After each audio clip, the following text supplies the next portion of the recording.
Out here with the 955 today. I got the 72-inch deck installed the last time I was out here with it, and the issue that I ran into when I used it the first time is I have a major hydraulic leak going on somewhere under the seat. So what I'm gonna do today is I'm gonna get the seat taken off, and I'm gonna try to diagnose where the leak is coming from, and hopefully we can get whatever it is replaced.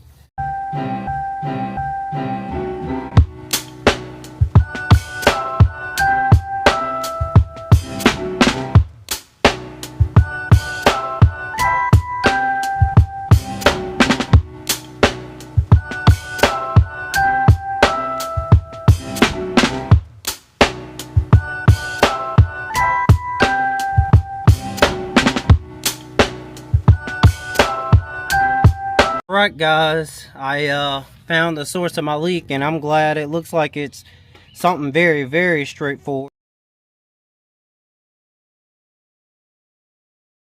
Watch here.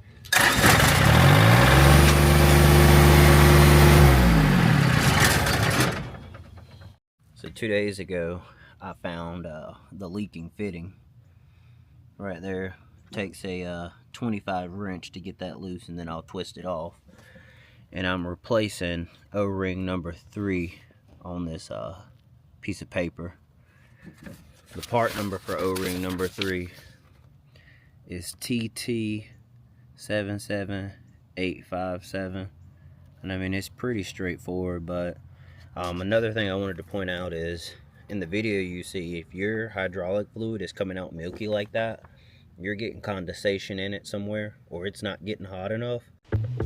The line actually ended up having a hole in it, so rather than just replacing the O-ring, I had to order the entire line, and while I waited on that to come in, I bought the 78 loader. I'm in North Carolina, and it is for sale if you're interested in it. I also have this front mower bracket for sale as well.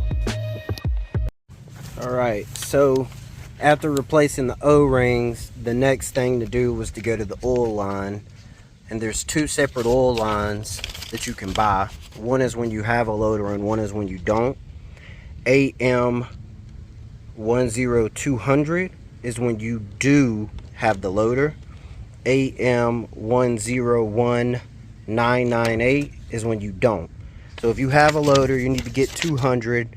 If you don't have a, or sorry, 2000, and if you don't have a loader, you need to get 1998. That was the issue for me. I also replaced the O-ring on the front and the O-ring on the back.